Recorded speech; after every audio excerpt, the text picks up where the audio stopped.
us today, 2021, and it's a beautiful evening. Actually, today I'm in Delhi. It's such a nice pleasure to welcome you with us today.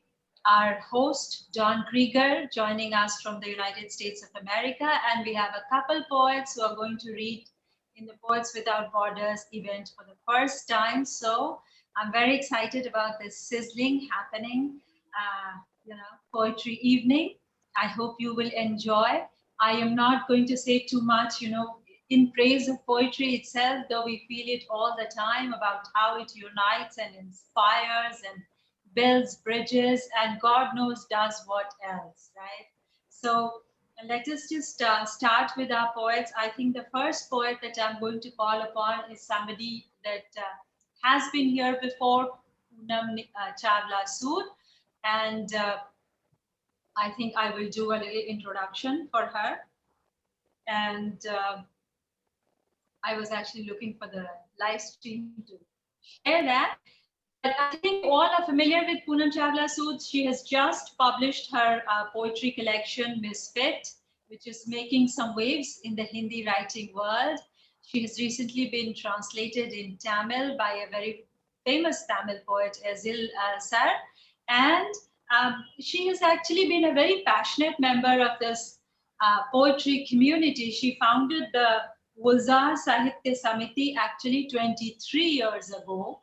And also, she is the vice president of Mahila Kavya Manch in Ayodhya, the Ayodhya chapter.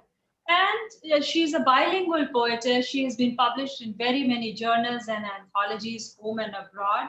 So warm welcome to you, Poonam ma'am. I call her Didi, I call her a sister. Warm welcome to you, and let us begin with your poems. Thank you, Pankhuri. Thank you so much. Hello, friends. The poem which I'm going to read today has been published in AWS Design April 21 issue, and it's themed Myth and Mythology. The name of my poem is Misconception. And before I begin reading, a little reference about Sita for my friends across the Indian border. Sita is a mythological character from the famous Indian epic Ramayana. She is the dutiful, obedient, docile wife of Lord Rama and is considered to be an epitome of womanhood. So now goes my poem, and Pankhuri has introduced me so beautifully, and I am overwhelmed, and I expect the same love from you all. So my poem, Misconceptions. Often remarked for an old-fashioned name Sita, derived from a popular Indian epic, given by her religious family in hope that she would grow up to be an obedient daughter, a woman of character, maintain the sanctity of her name, and eventually marry a man of supreme honor. Little was anyone aware this Sita was progressive and liberal, believed in logic, loved literature, had no faith in mythology, was spiritual but not devout. She carried her name with the belief, what's in a name? That which we call a rose, by any other name, would smell as sweet. She had barely finished her education when she thought she found love.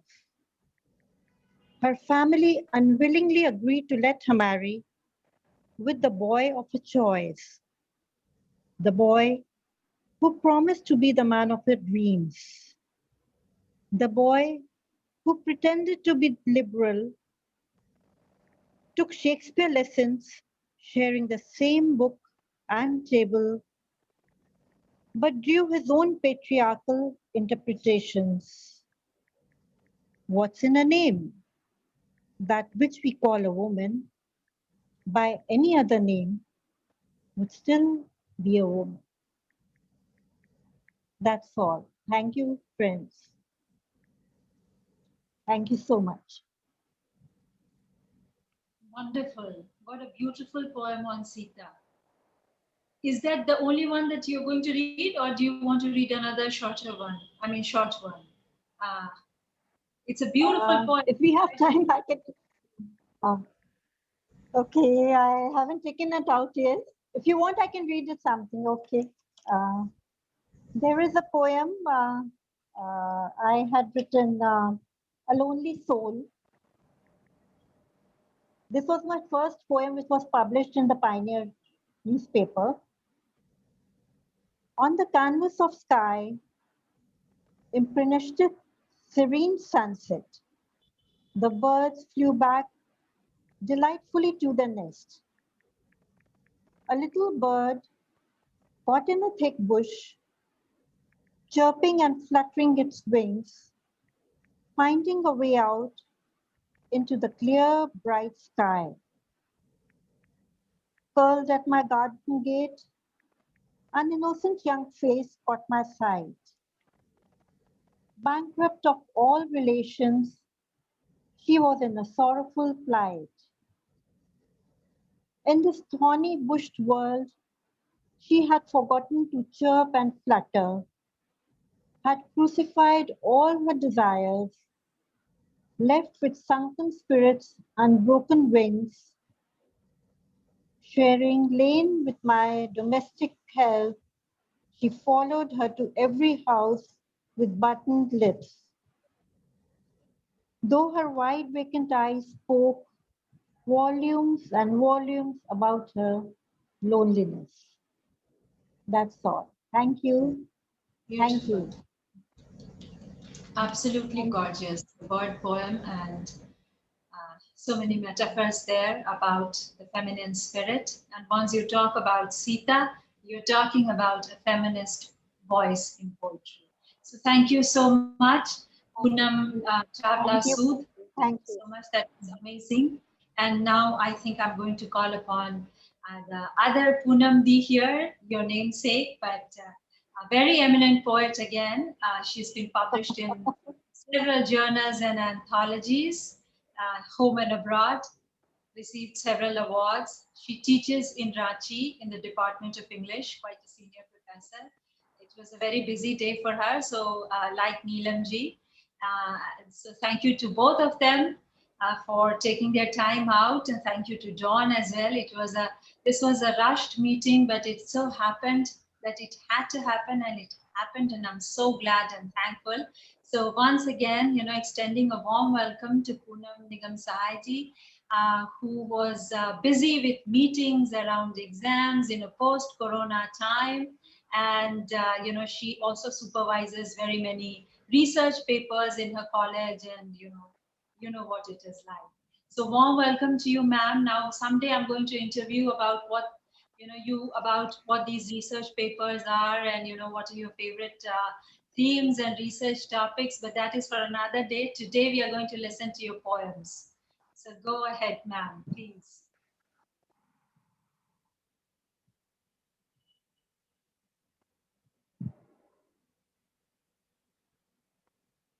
I think she's muted. Yeah, yeah, I've unmuted.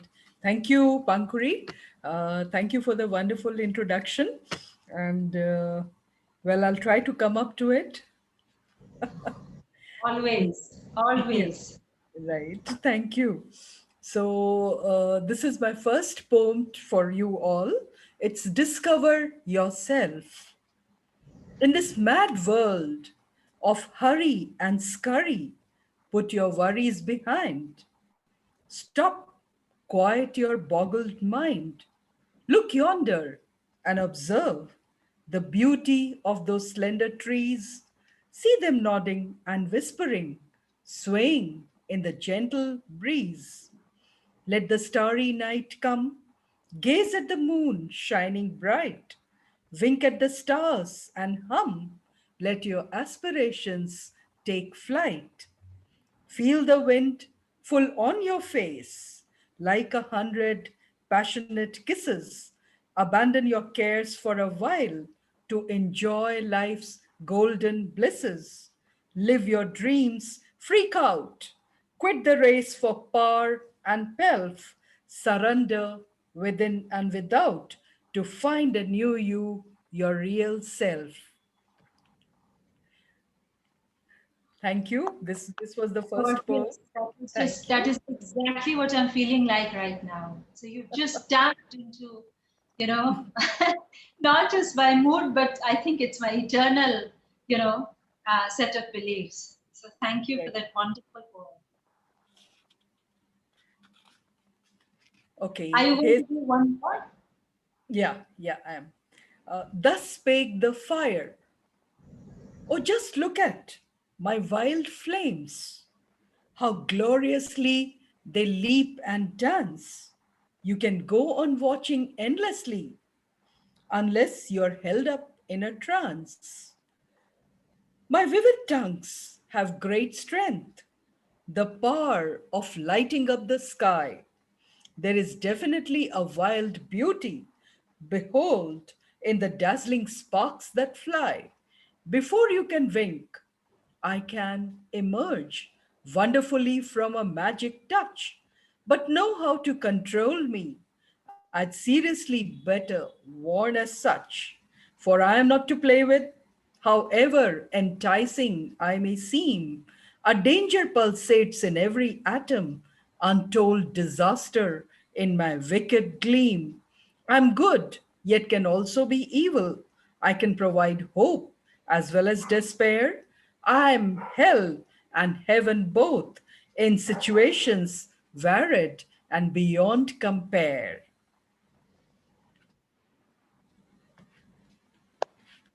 Thank Wonderful. I am hell and heaven both in situations beyond compare. Wow, very powerful. Wonderful poem, ma'am. Thank you so thank much. you.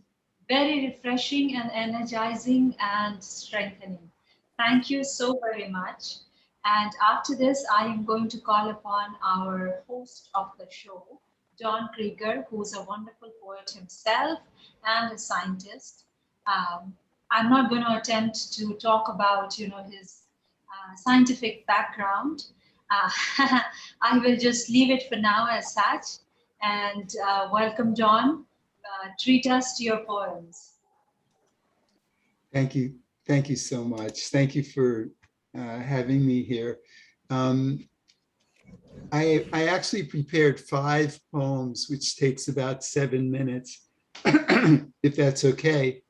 I can just read a couple if you like instead, and we can, if we're going round and round, that would be fine. No, 6 minutes, 7 minutes is totally fine. Okay, We are, great. Okay, yeah, it's, I'm going to also use my background here to show you some images that go with his poems. This is a haiku. That picture is the atomic bomb dome in Hiroshima. Leaf-clad stone ramparts, phoenix trees where rivers fork, deciduous souls. Leaf-clad stone ramparts, phoenix trees where rivers fork, deciduous souls.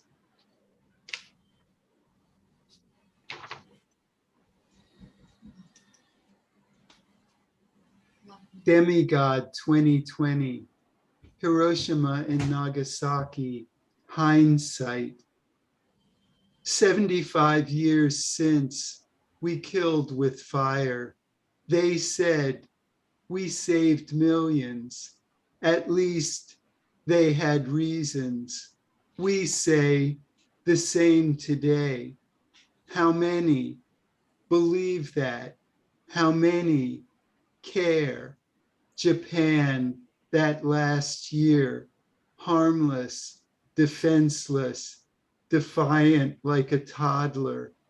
How many forget the Soviets that last year, risen from the carnage, swooping like ravenous eagles. The day we killed Nagasaki, Stalin declared war. In weeks, he crossed Korea, seized Karafuto Island, stopped only at the beach. We killed two multitudes, vaporized and uncounted, just to draw a line in sand. One man made the choice then. It's one man's choice to make again. Not just two cities this time, but thousands. And the footnotes, the fire next time. August 6th and 9th, our 75-year Jubilee, and Harry Truman in his deepest thought. So many killed that all may know, friend or foe, don't tread on me. At least he had reason. At Yalta, with its Black Sea chill, stuffed shirts and armchairs, we condemned half of Europe, half of Asia too, our fools packed with Stalin. And Donald Trump, we surely know his deepest thought. Friend or foe, you have flesh and a marked grave on my whim, mine alone. Very powerful. Very Very powerful. touching. Very touching. Very powerful. Very powerful. Very powerful. Very See, we all poignant also. absolutely all overwhelmed. What a big compliment for your poem.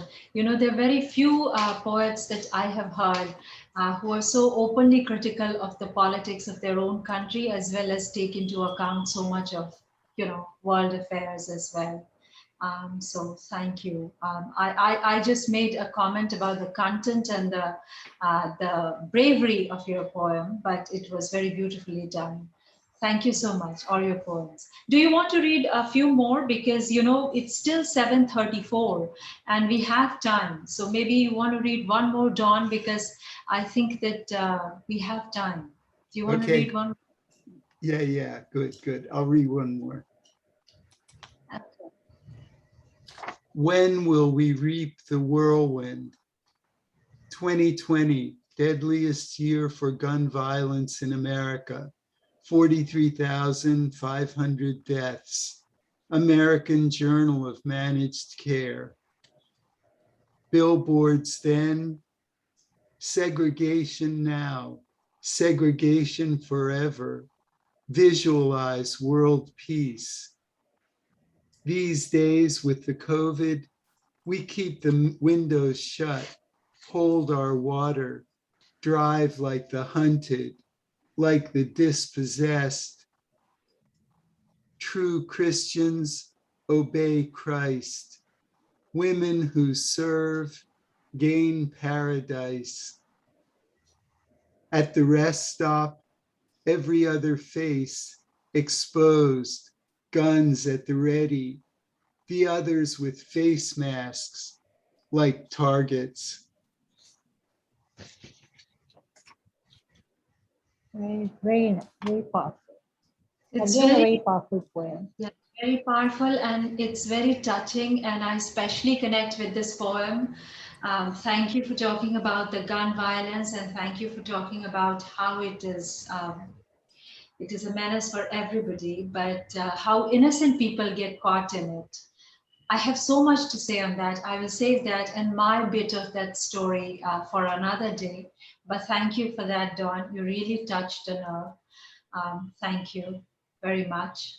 And now is our Neelam Saxena is going to be reading for us. Warm welcome to you, ma'am. It's such a pleasure and honor to have you first here, and thank you for rushing from your work and coming back here.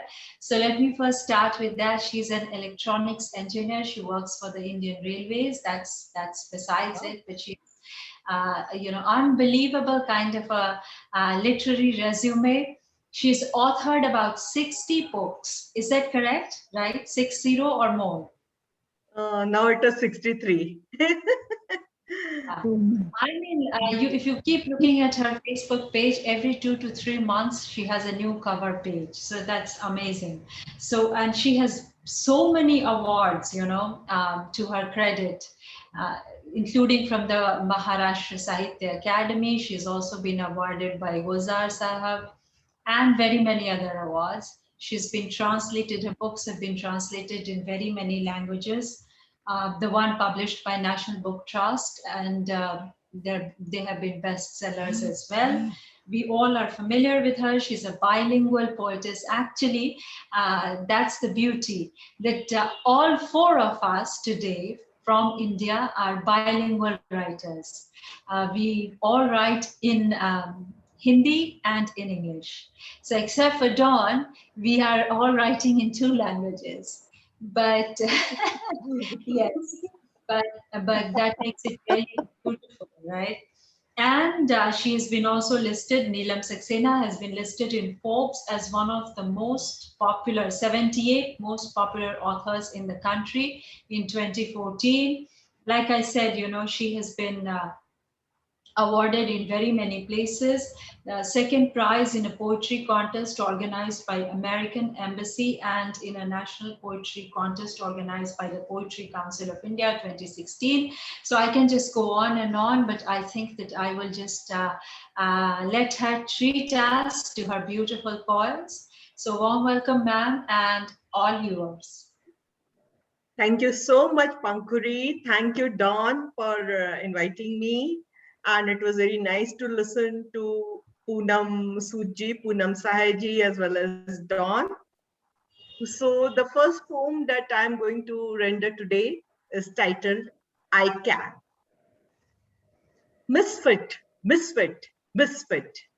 The words kept reverberating not only in her mind, but also in her heart.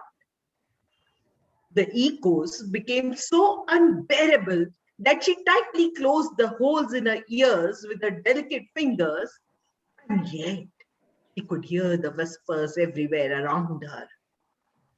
Dejectedly, she sat down on the ground with her fingers still on her ears.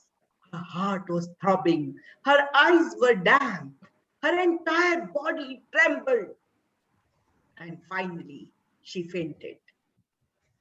When she woke up on the hospital bed, she felt that a second life had been bestowed upon her, and she began to rethink about her fear. She realized that society can threaten only till you let it. She removed the needle of the saline from her veins and ran away without looking back. What she needed was not a doctor, but the healing energy that could come only from within. Sitting down cross-leggedly calmly on the ground, she shut her eyes and let herself drown in the golden energy that she could feel flowing from her head inside her entire body. She knew that it was a long way to go, but the words that reverberated now were, I think I can, I think I can, I think I can. So that was my first poem. Wonderful. Thank you so much. And moving on to my second poem. This is titled Medusa's Curse. The beautiful Medusa, eyed by gods and demon alike, didn't give a damn to anyone, lived life on her terms to their dislike. Her beautiful hair swayed as she danced. Her eyes shone like sapphire. When she walked, her gait was stunning. She was appealing. She had fire. In the temple of Athena, the god of the sea was bowled over. Taking her in his treacherous arms, he happily impregnated her. So enraged was Athena. After all, she was destined to be a virgin. She cursed Medusa to death Medusa was the one to commit the sin. Medusa's hair was transformed into coils of slithering serpent. The Gorgon was metamorphosed into a monster. There was no one to listen to her lament. Perseus, sent on a quest by Polydectes, aided by both Athena and Hermes, compelled Medusa's sisters for her whereabouts, killed her wickedly in the ocean's midst. The world hasn't changed ever since. Even the Medusas now have to bear the wrath of being beautiful, appealing, or outspoken. The wolves so many times cross their path. The wolves keep roaming unfettered and free. On Medusas, the society expresses its anguish. I wonder, when will this go on without a stop? Oh, when will the society stop being so sheepish? So these were my two poems. Thank you once again.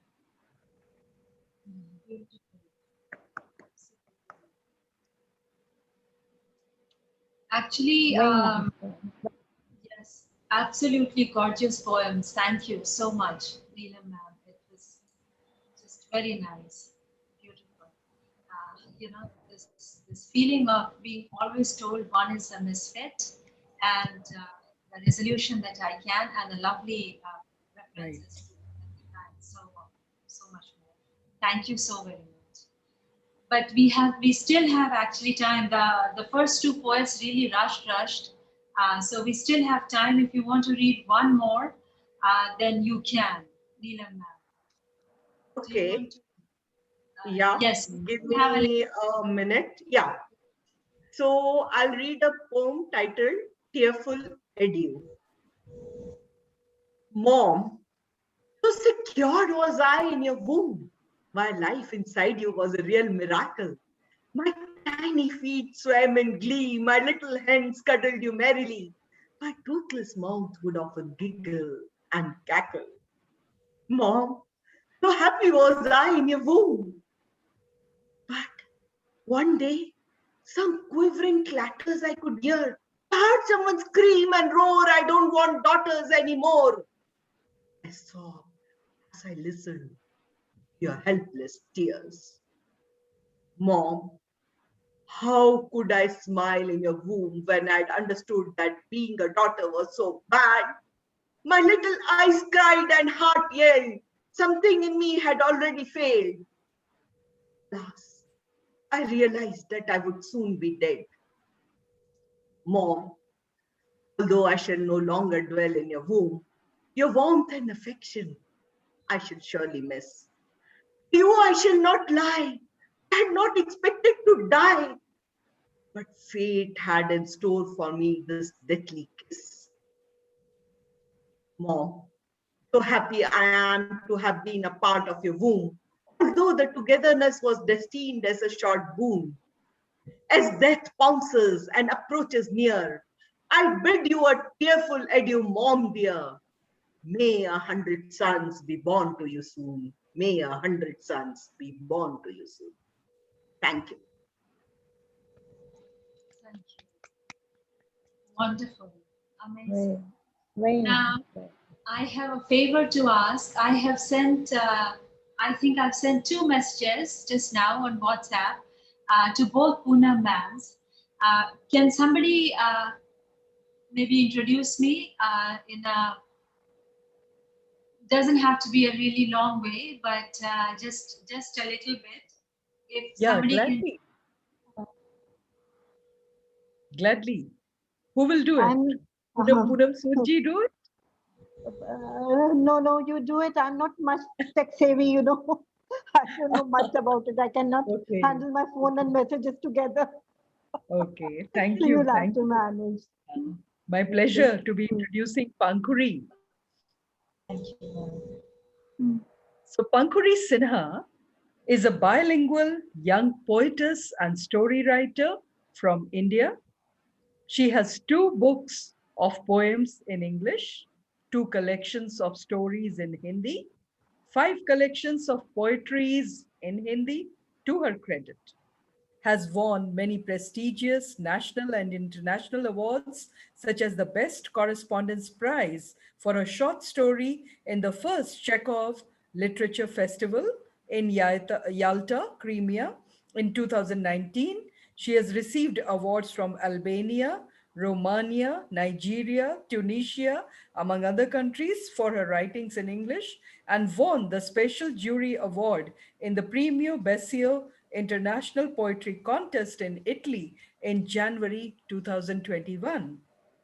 Most recently, she won the Galateo Prize for Poetry in Mother Tongue in Italy on 3rd June 2021. Sahito Excellence in Literature Award in Bangladesh on the 30th of April, and the third prize for her poetry, Chekhov in My Heart, in the Chekhov Literary Festival, Yalta, Crimea. So that's Pankhuri for all of you. And now I'm inviting Pankhuri to read her poems. Thank you so much for that generous introduction. And I mean, you actually read out so many of these awards. Thank you. Uh, I'm humbled. Thank you so much. I think I'm going to kind of pick up where Dawn left off, talking about the gun crimes and so on. I'm going to attempt a poem called Locating the War. And this is where the war is being fought silently, invisibly, with no guns, or very distant, sporadic shootings. This is not the war which has openly erupted and is flowing in rivers of blood in the beautiful land of Africa. It's being fought inside and over people's lives, over a kind of control that does not get talked about in official languages of the world, not even in unofficial dialects.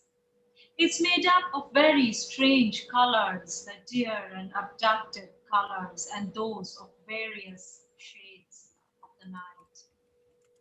Of strange night patrols, of fear, of eerie lights, of imported torches, on the faces of people in transition, kept longer in transition, way longer in transition. People whose transit time, travel time has been extended indefinitely and without a reason, asking for a kind of surrender. Others are not being asked for. Others are not being asked for, and this is precisely where the war is. It's in sporadic pockets of discrimination. So that's one, and I think that I will read a poem that has recently been published in a journal in the USA, and a Romanian poetess living there is the editor of that journal. It's called The Knitting Yarn. This is a metaphor. The knitting here is a metaphor as much as it is, the actual yarn.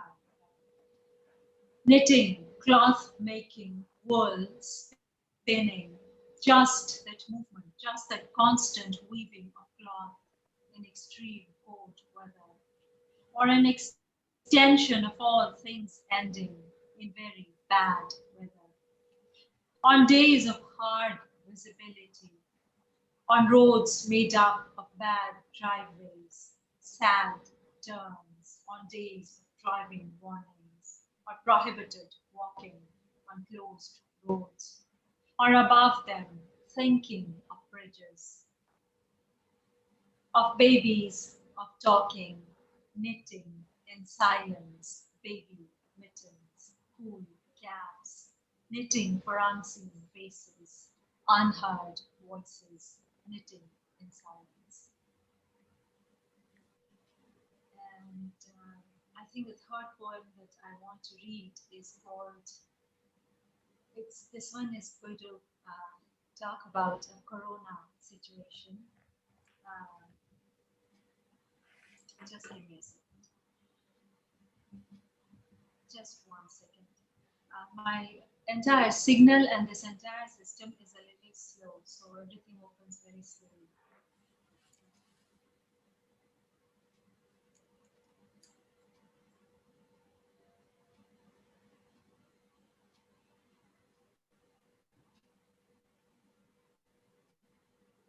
It's called Getting Rid of the Nerves.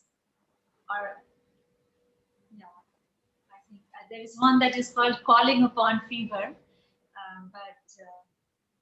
And that was actually, these poems are not written so much in the Corona times, but they just fit in. So here is it. It's called Getting Rid of the Nerves.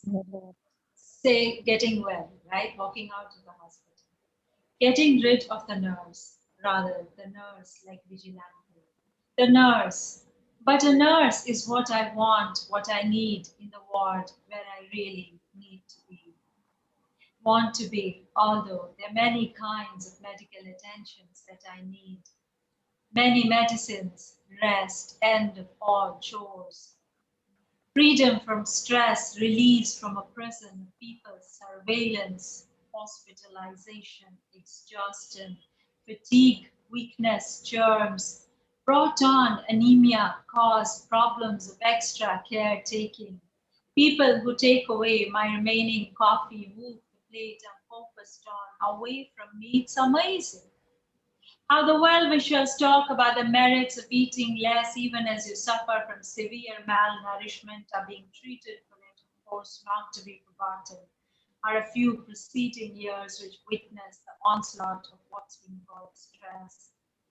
In common language, without describing the magnitude and the industrial scale of it, also the preceding years witnessed the onslaught of righteousness. Incomprehensible, including the missing health coverage, which in itself caused diseases in the land of universal care. But stress, of course, is not a disease. You can take this as a wider metaphor of what happened to a lot of people in this country when the coronavirus came. So that was my attempt to, do my bit of poetry in this evening. And I think that we are done early, which is not a bad thing. But if people feel we have like about 15 minutes, it's, 7, it's actually 7:54. Dawn, should we do a quick round, a quick third round? Sure. Just a quick, yeah? Okay. Please. So if people Yeah. are ready with poems and another poem, then let's start where we started. Poonam, Chawla, Sood, you're welcome to read a poem.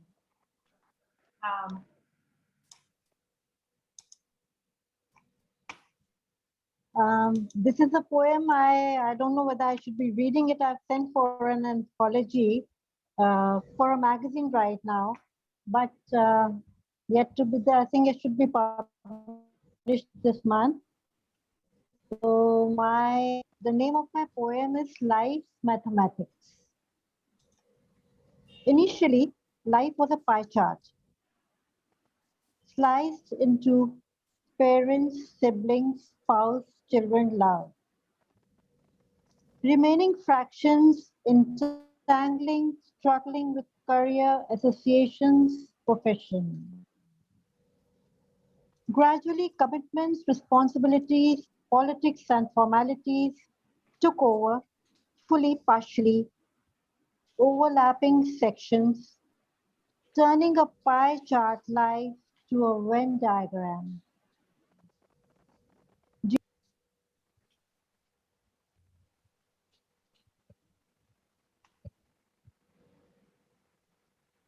During life's autumns, after after shedding all graphic sections, I quietly cornered myself within the few degrees of an acute angle, giving immense space to relax in solitude, freedom, passion.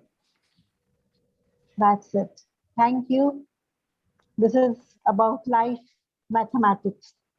A very mathematical poem, you know. Great. So now, Poonam, Nigam, Sahay. Yeah. Yeah. Do you want to read one more? Yeah. Who? Me? Yes. Yes, yes. Mm. Can you hear me? All of you? Am I audible? Yes, yes, yes, you are. Yeah, yeah.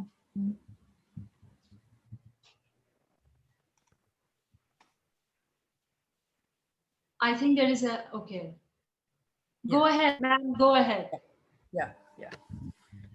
So this is a poem I wrote on Thanksgiving. I thank you noon and night, dear God, for this beautiful world of mine. In you, who gives me strength to stand up for the right. For my lovely children and family, I joyous praises sing. Our health and happiness double when your name in our hearts ring.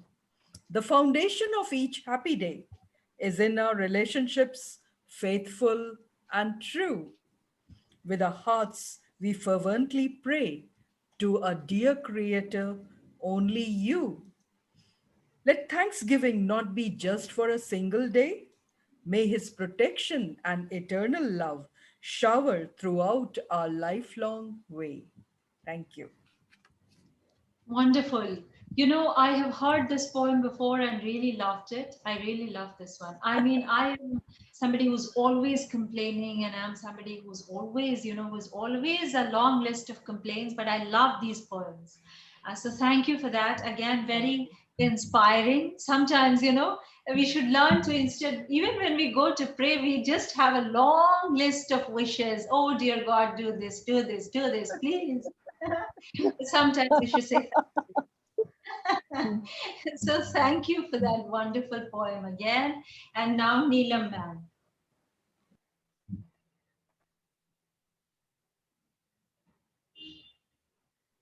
Okay, thank you so much.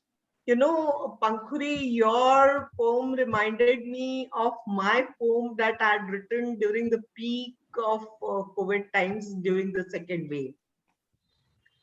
This is titled Those Footsteps. As I lie down on my bed in the dark night, sleep eludes me as it has been doing since last few days. Today, even the moonlight is missing.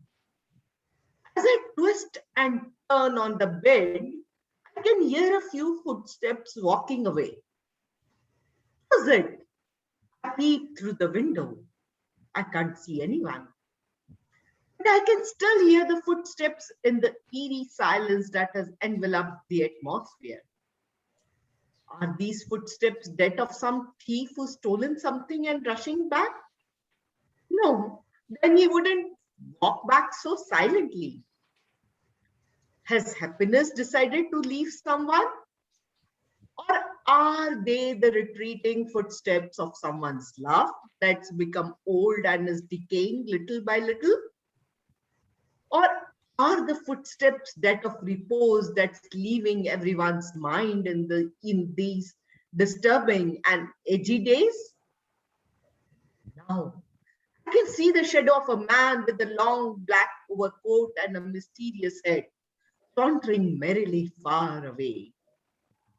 I think that it's the frightfulness that's going. Are the merry days going to be back soon? Thank you. Wonderful. What a Let's hope beautiful, so. yeah. Yeah, about hope. Hope Oh, also, yeah. that psyche also, when you are actually not well and how you connect with the footsteps around you. Beautiful, beautiful picturization there. Now, Dawn, it's your turn if you want to treat us to one more of your poem. Thank you so much. I'm going to read a short poem. This is the title poem from my collection, Our Shared Humanities.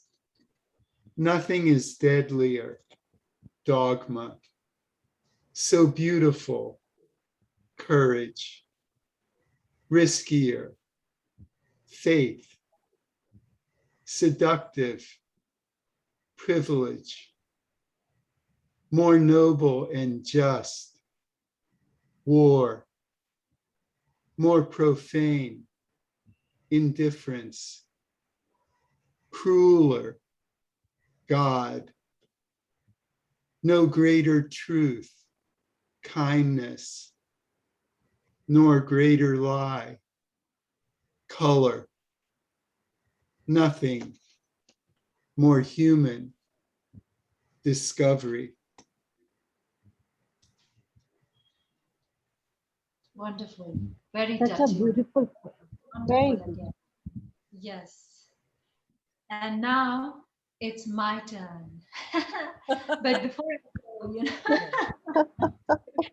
but before I go, I just noticed that our dear friend Prasanna ji had joined. If he's still here, it's 2 minutes past 8. So because we have time, I am going to invite him to read if he's still here. I am sorry, I should have done this earlier, but I didn't know how time was going to go. And because we have a very tight schedule here today. Is Prasanna ji here? Is he? I don't think he's in the Zoom meeting. Is he? Yeah, Is I'm there? here, ma'am, but I mean, I'm okay, but It's okay. Go ahead. Go ahead. Read any poem. You are all around with your poetry. I'll quickly introduce him. He has just been reading poetry in every single country in South America. I was going to say North America, but now he's also read in North America. And he's also gotten so many certificates from every single country in South America. I'm so jealous. Sorry, this is introduction and it's kind of saying hello to all of those people as well. But he's a wonderful poet and a very nice friend, and warm welcome to you, and please treat us to your poem. okay, if you insist, I think I'm so honored. It's a private invitation, but then it's, I mean, like, uh, I thank you, Pankhuri ma'am, Dawn, and Poonam, Sahay ma'am, Poonam Sood ma'am, dono boy, double Poonam, sir. Yeah, two Poonams, yes. Right. We are double. Oh, Neelam Welcome, Saxena ma'am, Prasanna. thank you, ma'am. Thank you. And Neelam Saxena was amazing. Baap re baap. The kind of poems he recited. I mean, here it goes. My poem just written today itself. It's a bit lengthy. Rendezvous with peace. I bet if you could even ruffle my feathers of resilience, you see I'm no lesser than cosmos, cause composed I am of stardust. Least I shake during adversity as I take every difficulty as a dusk of beauty and every danger as impending thunder of beats. That I go forth to withstand the discordant tappings. I flap my wings of stillness and fly to kiss the skies of serenity. I maintain my balance in the ferocious waves of ebbs and tides. I bet you, my friend, if you could just ever taunt me, belittling my stance, I stand facing challenge. Now I ask, do you have the gumption of resisting my confidence? Yes, I am the master of my destiny. Nothing comes in my way to snatch my gluttony. I devour the power of breathing the strength through the air. I eat some test meal marinated in the syrup of elixir. Now, how could I not forbear being an Avenger, being a Power Ranger? Come on, my friend, catch as I throw the gauntlet. I dare you, if you could ever nudge to pinch my core. I am unbeatable for sure. I smoke the cigar of a spectacular inner fire, and I sing a song of pleasure and sit under the firmament of electric blazer. I find peace within. I find calmness coming to rest in my sane figurine. Now tell me, my friend, are you up for the game of footing hardship? I say I befriend the difficulties for me. They are just day and nights, and I have this company ever since I was born.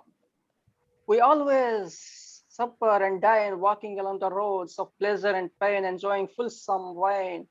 Now, come on, my friend, tell me who could take my peace away from my conscience. That's it, ma'am. Wonderful. Great. Wonderful. Wonderful, wonderful. Thank you so much, Prasanna ji. And I think that I am going to read mine now. It's called Chekhov in My Heart. And this is a poem that recently won the third prize, I think, in the Yalta Festival, in the Chekhov Festival in Yalta this year. This is called Chekhov in My Heart. Must be the tiny school kid going to the hostel for the first time. hiding in my adult self, waiting to jump and pounce at any and all times. Only I wasn't tiny but sweet 16. Must be that war of migration which surrounded me then and has stalked me ever since. Entangling even with aspects of procreation, reproduction, enlarging across continents, worsening in infiltration, culminating in a war of immigration which raised so many questions. Around all my addresses, past and present, mails sent and received, and it might not be any of it. And it might not be any of it, but just my being, my soul that so reaches out for Vanka. That so reaches out for Vanka, the child immortalized indeed by Chekhov, pouring his heart out to his grandfather in that letter addressed to the village. What a master storyteller Chekhov remains. Lifelike ironies pierce and slice hearts into two. King of tragedies no less than Shakespeare, a modernist inventor, a craftsman of skill. His own life an open diary of charisma, inspiration, makes this life full of mundane struggles bearable. Troubles are lessened reading, thinking of you. We've all been apprenticed early in life to the pursuit of education, honing of skills, endless war over merit. Who would take a train to Sakhalin to write about convict plight and Gilead people? I'm no Seamus Heaney, but just paying tribute to my favorite writer who could imagine a doctor so bored with daily routine. He seeks comfort in a madman's company. The asylum punishes him, leaves none as per its rules. But dear Sir Anton Chekhov, why did you hide your tuberculosis? Walking miles to cure the sick, how could you ignore your own disease? Could you not imagine how the world wanted more of your stories? Only you could write about the witch the way you did, and about the lottery ticket the way you did.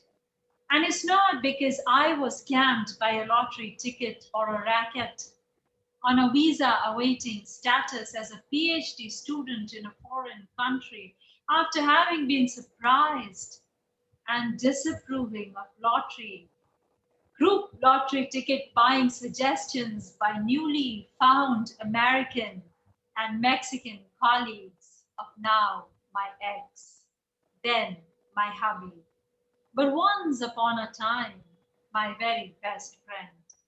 But life is transitory. Life is transitory, made up of moments, fleeting as though on a raft in a river of time, better understood with your stories around, be it the incident better known as the death of a clerk, or the bet, or the murder, or the chameleon. How many names can I name? Dear author, you live in my heart. Thank you. So that was a tribute to Chekhov. Thank you. Beautiful. Such a That's such a beautiful wonderful poem. poem. Lovely, Really wonderful. magnificent.